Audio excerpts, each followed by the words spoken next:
Hey, hello dear JE aspirants, myself Paromita, welcome to my YouTube channel.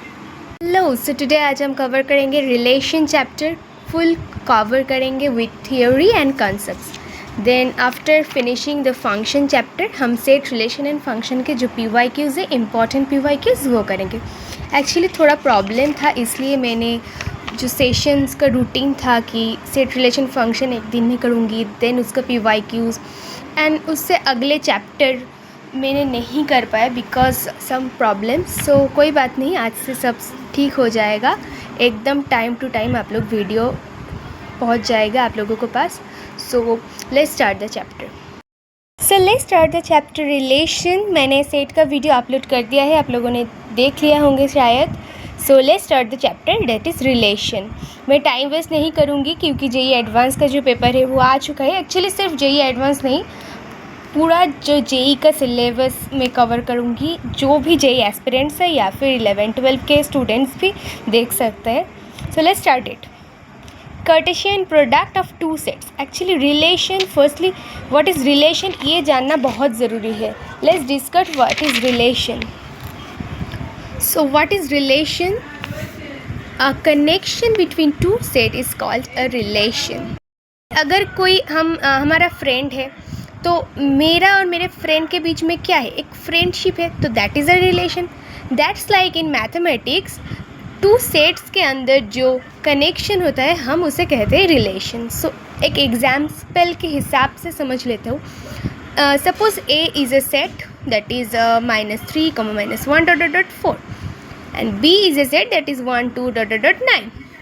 So यहाँ पर हमें दे दिया है कि R जो होगा, मतलब रिलेशन क्या होगा A एंड B के अंदर.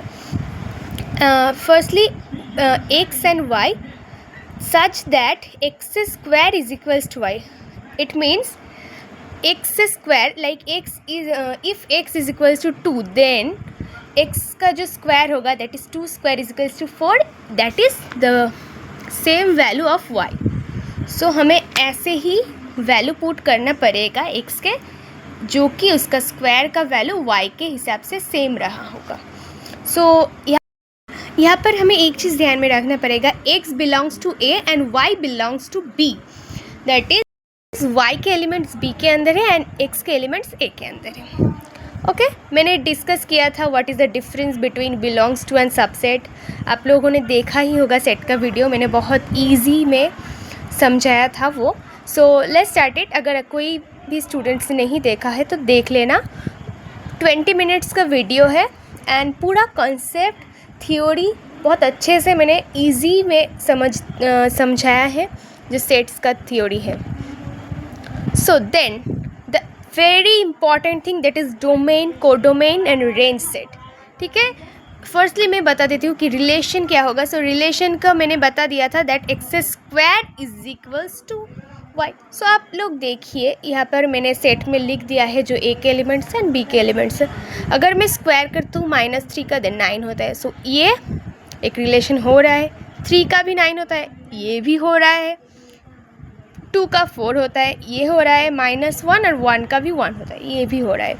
ठीक है, अगर कोई दोनों एलिमेंट्स का एक एलिमेंट्स के रिलेशन है, that's not a important thing. हमें ये देखना है कि रिलेशन हो रहा है या नहीं. Okay, that's the important thing. लेकिन यहाँ पर जो है 4 का नहीं हो रहा है. अगर यहाँ पर 16 होता देन 4 का रिलेशन होता है ना. So the relation is -3, -9, -1, -1, -1, 1 and 2, 4 and 3, 9. यहाँ पर ब्रैकेट. देन हमें इसे कर्ली ब्रैकेट के अंदर लिखना पड़ेगा because this is a set and set के जो रूल्स है वो मैंने बताया था कि curly bracket is the most important. Without curly bracket that is not called a set. So next that is a roster from domain set and range set. So it is the most important topic. Firstly मैं जो बता देती हूँ कि what is domain set and what is range. So domain of a relation, those elements of A which have image available in set B is called domain. So A के जो elements है जिसका image है set B में, that is A, that is B. हम x Y भी लिख सकते हैं बिकॉज द क्वेश्चन हमने ऐसे करा था. सो ए का जिस एलिमेंट का बी में इमेज रहेगा that is called domain.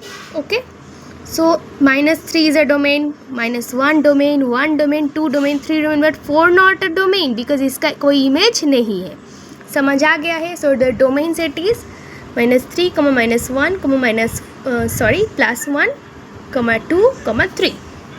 Then what is range? मैंने बहुत ईजी से बता रही हूँ मैं, आप लोग ध्यान देकर सुनिएगा. Then range, okay, so codomain बता देती हूँ. Complete set B is called codomain.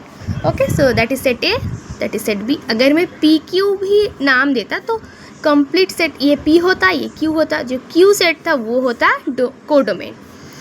Okay, सो जो राइट का जो हमारा सेट रहेगा, right handed set, that is called codomain. Okay, so complete 1 2 3 4 5 6 7 8 9 हमारा कोडोमेन हो जाएगा. यहाँ पर हम लिख देते हैं codomain.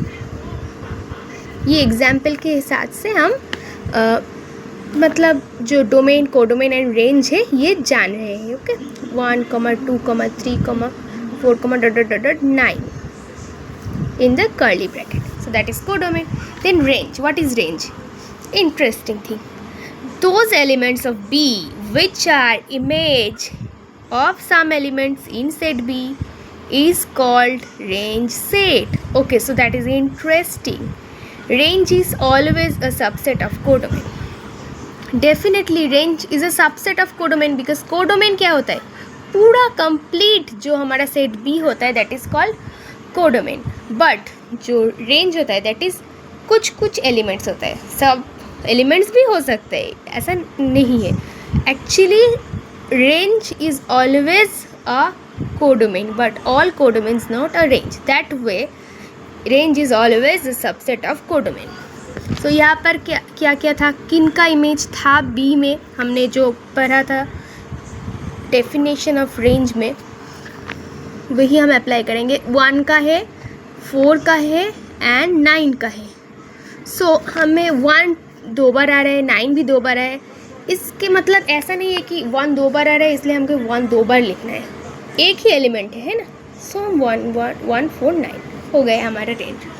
Next the most important topic मैंने यहाँ पर आ गया मैं, लेकिन कार्टेशियन का जो प्रोडक्ट ये बेसिक ये बोलना पड़ेगा है ना. Cartesian product of 2 sets and then domain, codomain and range फिर से है, लेकिन मैंने समझा दिया है ना. So suppose A be a set and B be a set. So what is the A cross B? Simplify हम मल्टीप्लाई करेंगे. फर्स्टली 1 से A B C, so 1, A 1, B 1, C. Then 2 से A B C, that is 2, A 2, B 2 C. Then 3 से, then 4 से 3, A 3, B 3, C, 4, A 4, B 4, C within a curly bracket.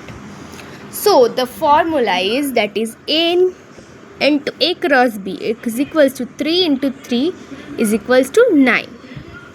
Okay, यहाँ पर example के हिसाब से हम बता रहे हैं दैट इज़ 3 and 3, जो कि इसका जो फॉर्मूला होता है वो है कि n into A cross B is equals to NA dot NB. Okay, NA dot NB. okay, so let's domain, this is a set and this is a set, that is A set and that is B set. Okay, so small a belongs to a capital A and small b belongs to capital B. हमें ढूंढना है कि domain, codomain and range क्या है. Firstly हम ये ढूंढ लेते, लेकिन उसके पहले हमें जो रिलेशन है वो मतलब समझना पड़ेगा है ना. रिलेशन, विदाउट रिलेशन तो हम नहीं कर सकते. सो यहाँ पर जो क्वेश्चन दिया है कि A relation B such that A is equal to 2b, हमें ए ऐसे ही लेना पड़ेगा जैसे कि वो 2b के इक्वल है. सो यहाँ पर अगर मैं 1 लेती हूँ, 1 के साथ 1 जाएगा, 1 क्या 2b के इक्वल होगा? नहीं होगा.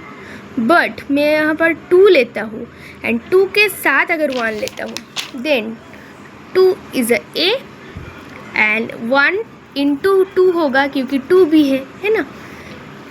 a is equals to 2b, तो मैं a को 1 लेता हूँ तो 2 को b को भी 1 लेता हूँ, तो क्या इक्वल हो रहा है? नहीं हो रहा है ना. लेकिन मैं अगर b को 2 लेता हूँ एंड सॉरी ए को 2 लेता हूँ एंड बी को 1 लेता हूँ, तो 2 × 1 दैट इज़ 2 = 2 ही हो रहा है। सो ऐसे हमें लेना पड़ेगा, नंबर जो है चूज़ करना पड़ेगा जो कि इक्वल हो, इक्वेशन को सेटिस्फाइड करे। सो इसके हिसाब से 2, 1 होगा, देन 4, 2 भी होगा, 2 × 2 4 हो जाएगा एंड 4 से इक्वल 6, हाँ 6, 3 होगा, और कुछ नहीं होगा। 5 होता, 5 तो होगा ही नहीं, 3 भी नहीं होगा, 1 भी नहीं, कुछ भी नहीं होगा। यहाँ पर अगर रहता कि 10 रहता और यहाँ पर 5 है, सो वो होता 10 = 2 × 5, है ना। तो हमारा जो रिलेशन है इस क्वेश्चन के हिसाब से यही है। सो इसमें domain, range, firstly domain, codomain and range मैंने बताया कि क्या क्या होगा। कोडोमेन क्या होगा, पूरा कंप्लीट हमारा set B, so complete set B is codomain. Domain क्या होगा, जिनका इमेजेस है, मतलब हमें सेट में देखना पड़ेगा, जो रिलेशन में देखना पड़ेगा। डोमेन मैंने बताया था कि जो सेट ए का जिनके इमेज है, सो 2, 4 एंड 6, 2, 4 एंड 6, एंड रेंज जिनका इमेज है एट इन सेट बी 1, 2, 3 हो गया हमारा। Next, alternative relation, that is very important. So firstly read the definition. A relation R from a non-empty set A to non-empty set B is subset of Cartesian product, that is A cross B. So ultimately the thing is, alternative relation is called for a non-empty set from A to B, and this is a subset of Cartesian product. Definitely जो Cartesian product होगा वो तो all the elements के लिए होगा, है ना। For यार Cartesian products के अंदर ही होगा सब कुछ। So this that is alternative relation जो होगा, that is A cross B is a subset of Cartesian product। मतलब alternative relation का ये फॉर्मूला नहीं है, ये a symbol of Cartesian product, and हम बता रहे हैं कि ऑल्टरनेटिव रिलेशन जो होगा वो A क्रॉस B का सबसेट होगा। Okay, next, number of relations.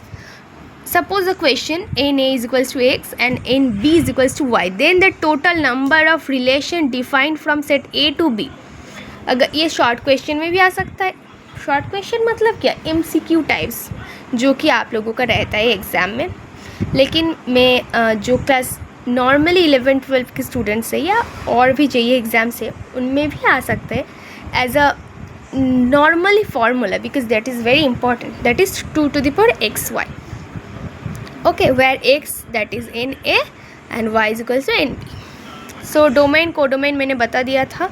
Next page, that is very very important, it's very very important for exam, very important. Types of relation. So firstly reflexive, symmetric and transitive, the 3 types of relation। and अगर 3 types जो कि equivalence है, अगर एक set में reflexive भी है, symmetric भी है, ट्रांजिटिव भी है, दैट इज़ 3 का जो 3 टाइप ऑफ रिलेशन का जो कंडीशन है वो फुलफिल है, then that relation is called equivalence. So हम बोलेंगे कि इसको क्या बोलते हैं। मैंने और भी कुछ रिलेशन से, universal, void, identity, inverse relation, ये भी मैं बताऊंगी। फर्स्टली जो इम्पॉर्टेंट टॉपिक है इसको बताते हैं। First thing first, reflexive relations.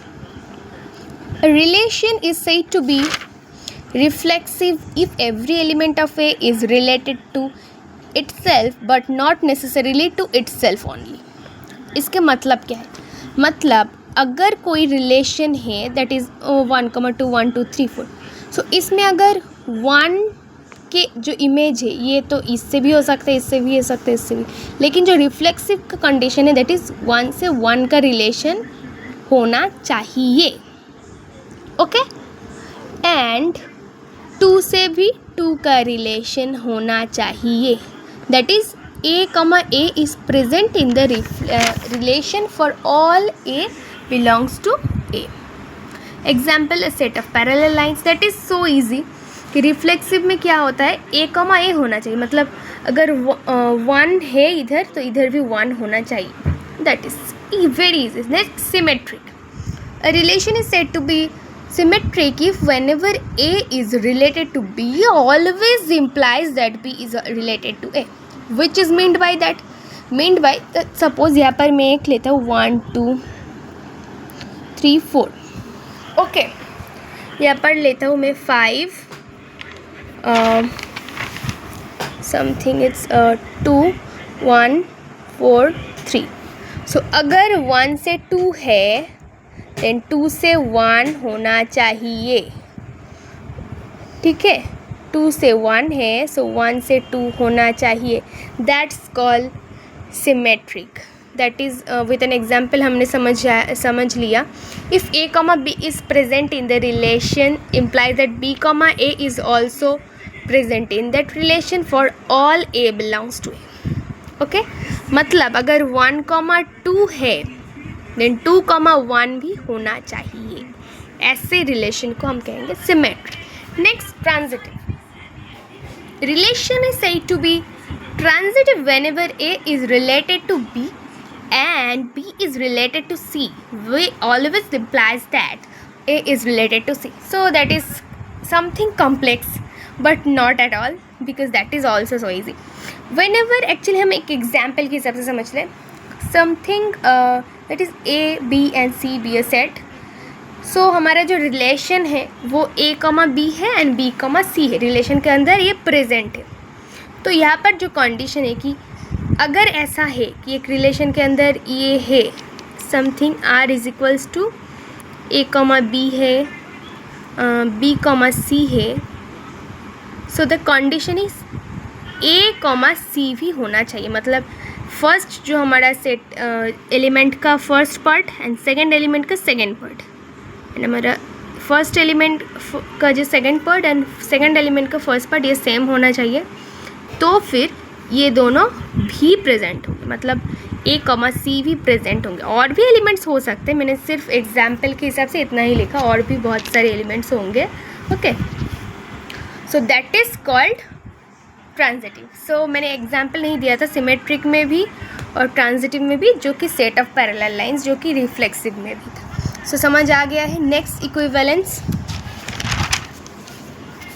So for equivalence मैंने बोला था relation is said to be equivalence if it reflexive, symmetric and transitive relation. तीनों ही अगर है then it is called equivalence.